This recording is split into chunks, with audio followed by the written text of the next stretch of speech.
Good morning. Good morning. And welcome. The last time I had the honor of delivering the talk, I talked a bit about the Buddha's first teaching, which is the middle way. It's an idea he realized prior to his sitting under the Bodhi tree and becoming enlightened. And so today, I'm going to start by talking about his. Can everybody hear me? Okay. Yes. Okay. I'm going to talk about the Buddha's first opening to after his enlightenment. It was the result of his enlightenment, and then we'll see what we can build on from that idea. The start of this talk is going to be about dukkha, which is defined variously in various traditions, and certainly for Westerners, the idea is that people have come to a lot of different definitions of this word, which is a derivative of a Pali word, which the Buddha believed, and it translates to suffering. He made the declaration following his enlightenment that life is suffering. And so every tradition of Buddhism and every Buddhist has to come to their definition of that word. The word dukkha has been translated by many teachers and could and very likely means stress, anxiety, dissatisfaction, just this constant sort of presence there that makes us uncomfortable. And most of the time, the first thing to do is come to a place where we see that this is the status and what's happening in our mind, because it becomes ingrained in us that that's just kind of our inner voice that we have to deal with. And rather than go too much into additional meanings, the answer to the question of suffering, which was the Buddha's koan, which was his question that he spent his life trying to come up with an answer to. There were many seekers and shramana out in the forests of his area of northern India, and they were all on spiritual quests. They were trying to see God, or be God, or transcend into God, or deny their bodies to the point where they would become holy men. And the Buddha took a kind of a different tack on that, I think, early on in his quest, in his personal quest to get that question answered.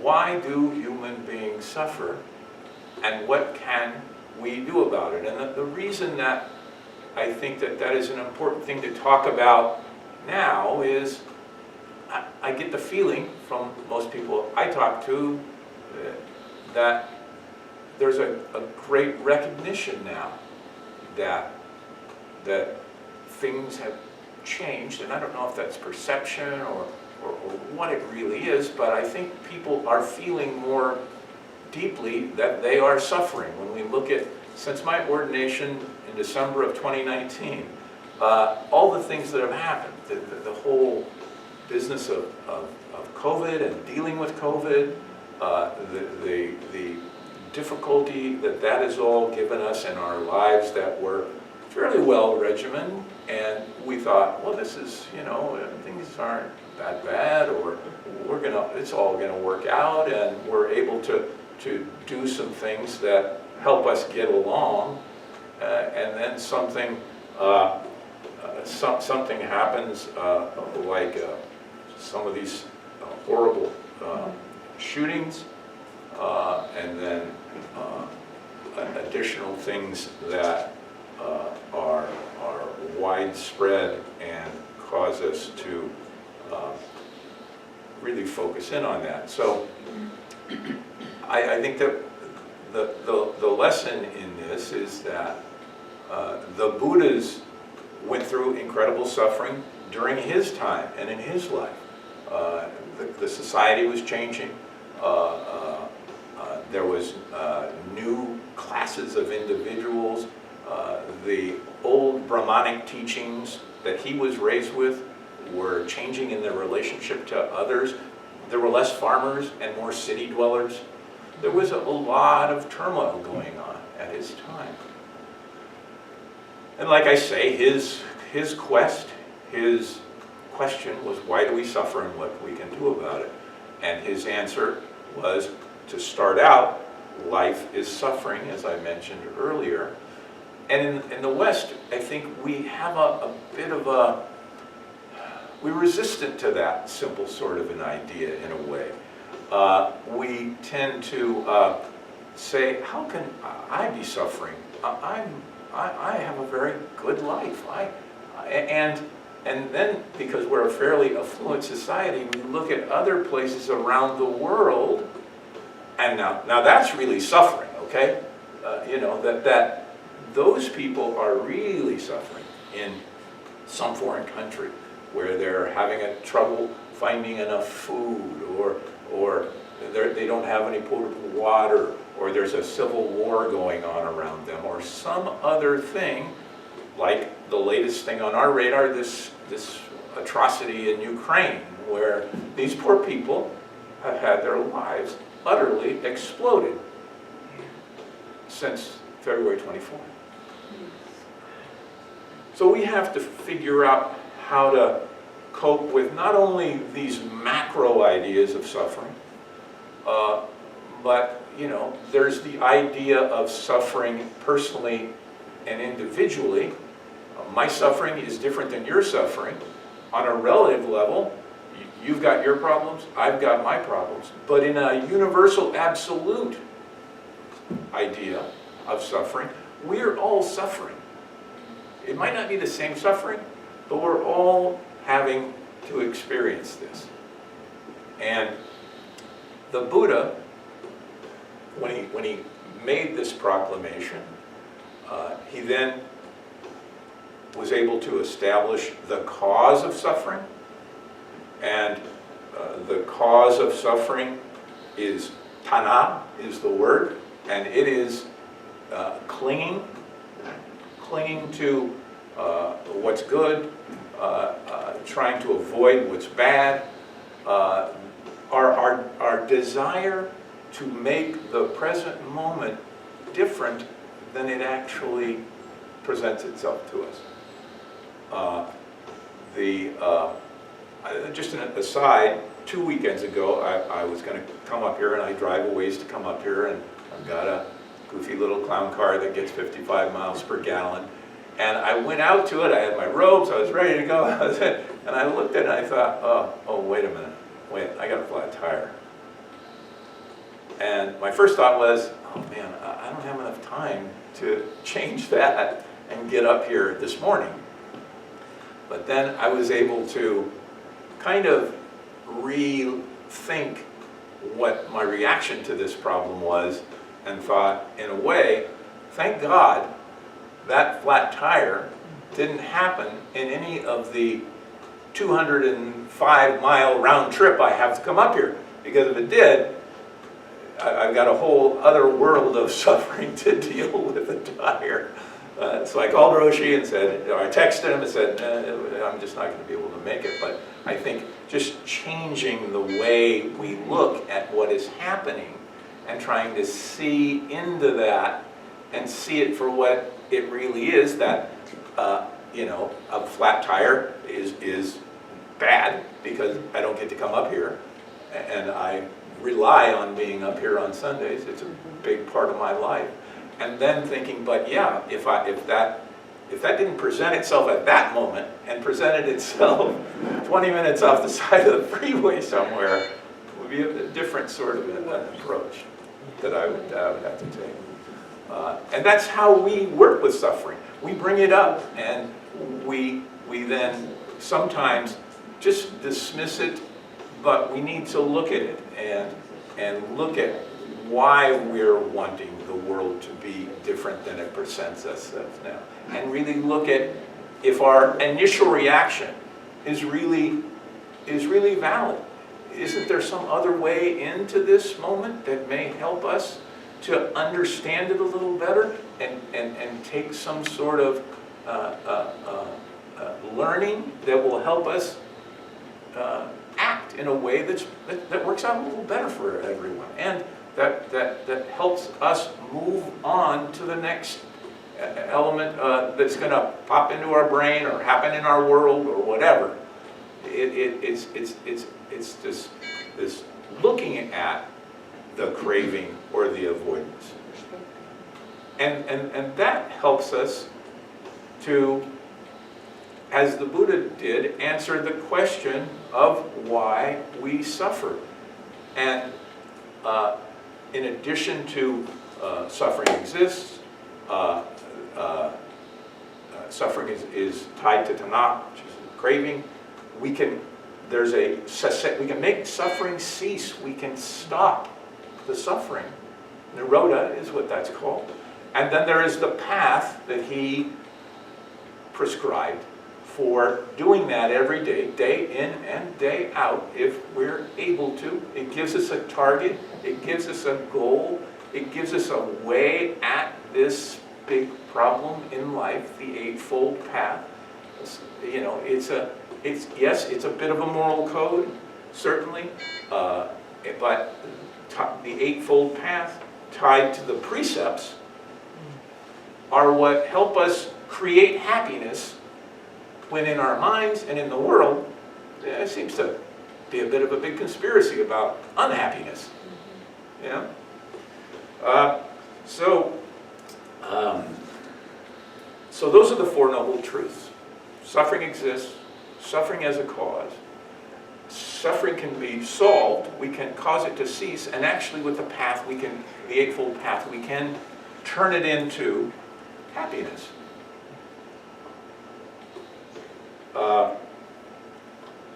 The Eightfold Path is right view, which is rooted in the Four Noble Truths, right? Part of how we set up how we understand the right view has to do with how we practice, and it's this idea of suffering, its causation, how we can make it cease, and then the path. So right view is important, and because it's the first step. We need to understand that. Right intention is the next on the Eightfold Path. And these are not in any real order. They're really something that we can, when we look at our life situation, can pull from and learn and then apply to our thoughts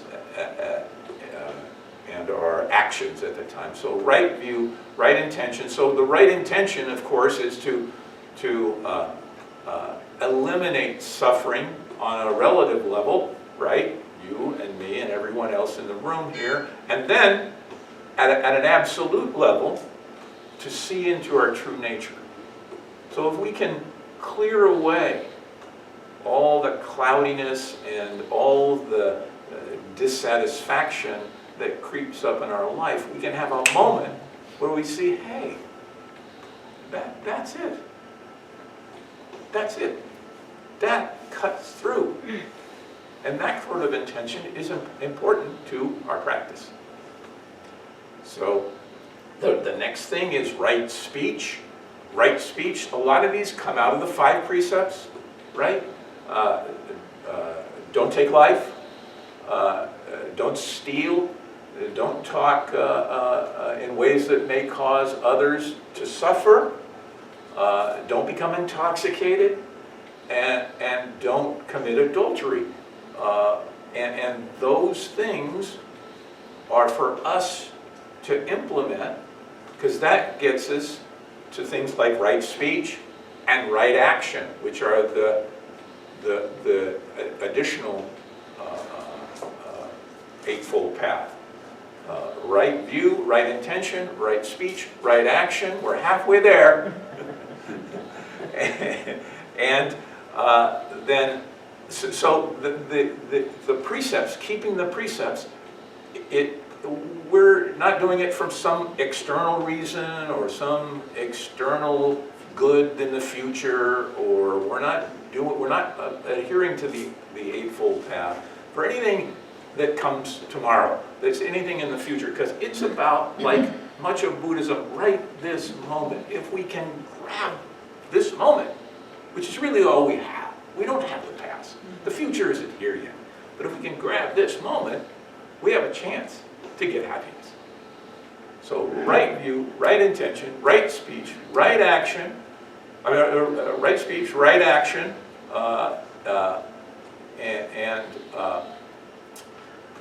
let's see, right livelihood. And so we want to have a good relationship in our work world and by what we're doing in our occupations, so that we don't, we're not, breaking any precepts with our with our behavior. And then right effort, and that's important because this isn't easy. It's not the easiest thing to do, but it's important and it has great value, and that's why we do it, and that's why we believe in this approach to living. Then right mindfulness is 7th in the list. And that is kind of what we were talking about earlier. What are my options and how I can think about what's just happened? Or what my monkey mind in my brain's telling me all day long that I need to remember or do, or what objectionable task I want to avoid, or what do I want to just chuck it all and go shopping? Whatever we're struggling with, right mindfulness can help us to understand the present moment and work with it and move confusion and dissatisfaction to happiness. And the last eighth of the Eightfold Path is right concentration. And we've been doing that today. We did some of that this morning, right before I started up here jibber-jabbering.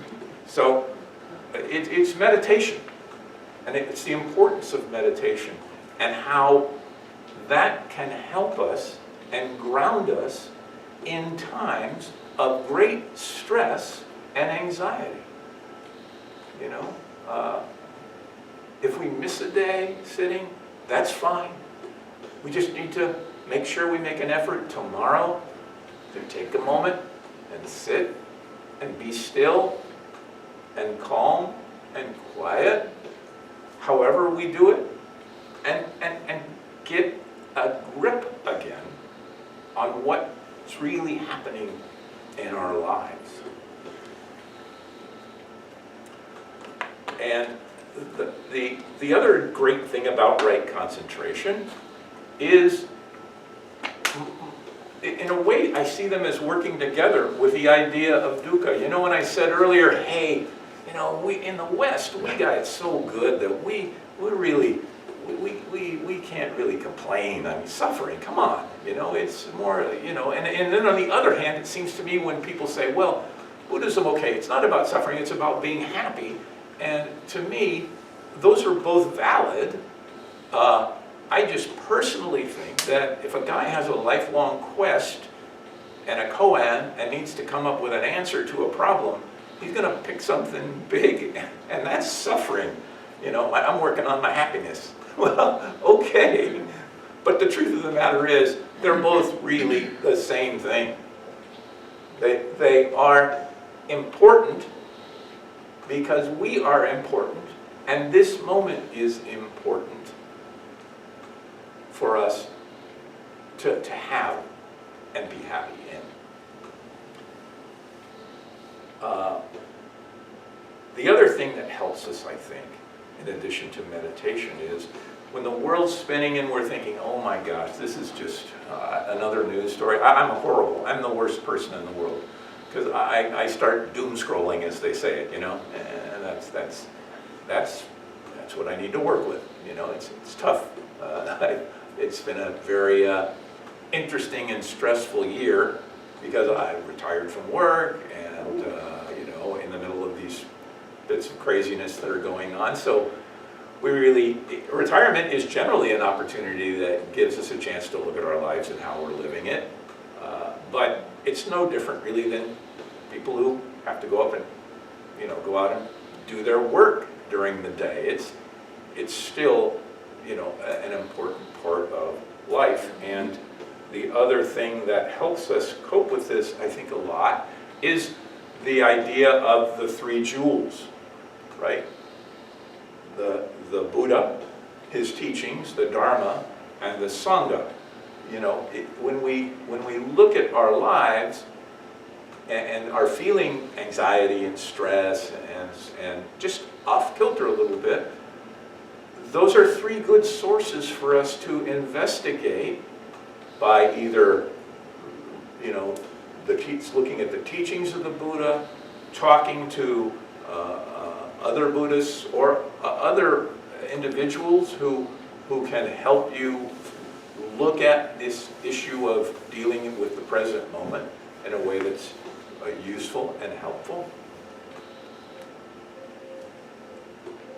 And that's my message, that we just need to pay attention to what's going on, how we're perceiving it, and what tools do we have at our disposal? Because not only do we forget to turn on the sprinklers and walk the dog, we forget to take these important steps that we have that we can use and apply them, because we get busy. We got other stuff going on. This needs to be done. That needs to be done. It makes it for a situation that adds on to the dukkha. It adds to our suffering. But once again, it really is about just the moment. That moment where we see, wait a minute. If the light bulb goes on, right? I was scheduled to give this talk last weekend.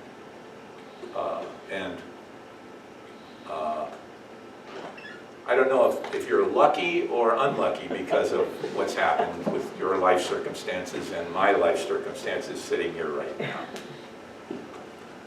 But I just wanted to kind of wrap up with the idea that although I'm not aware, I'm sure there are plenty of information, there's plenty of information in the sutras on this topic. And I did it, I think my first Dharma talk when I was a novice a year or so ago was on this topic in a more extended view. But I'm going to wrap up with it because I have a couple of minutes left. And that is in the context of Buddhism and how it's best practiced. And because he was a great teacher, the Buddha, I think, supported teachers and understood them and wanted his students and his disciples to value them. And in a weird way, he, during his parinirvana, which is his death and then final ascension into nirvana, and he's on his deathbed, and have you seen the new statue?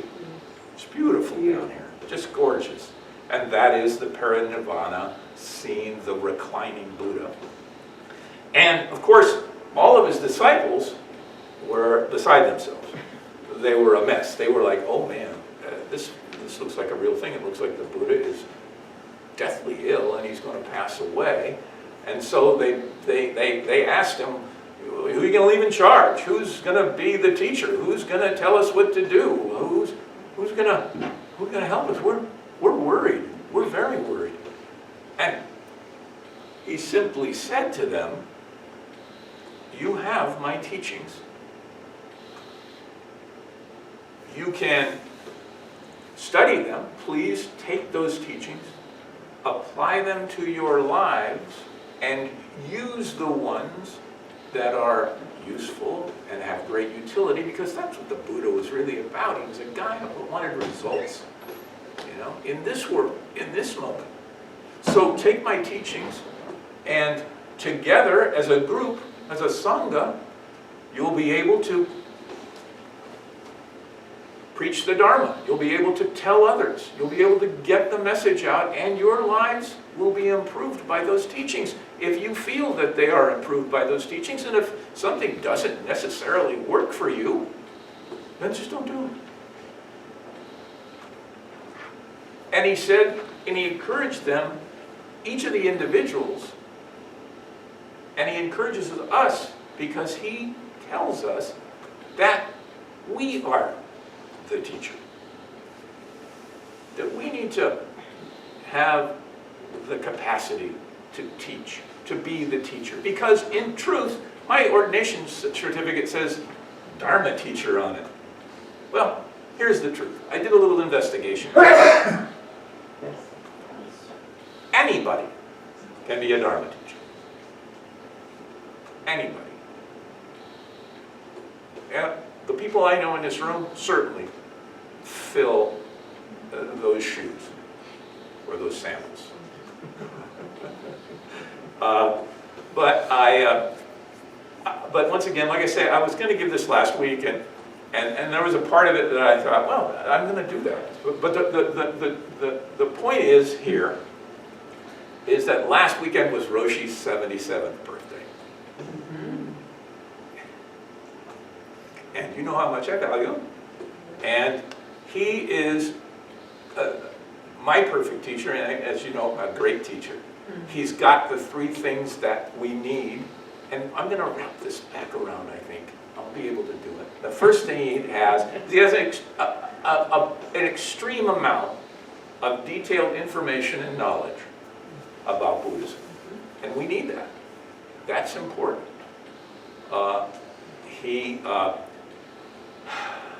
He's, spiritually, he sets the tone for everything here. He's very important to, certainly, my practice. And the other thing that he's done is that his lived experience shows me the value of our teaching in relation to suffering. Because he has had a pretty rough year. And he's been able to persevere and continue to teach and to continue to be a light to everyone at 75 odd years. And so he's the example that I certainly look to as being able to help us all understand and cope with the world and the personal things that life throws our way. Thank you.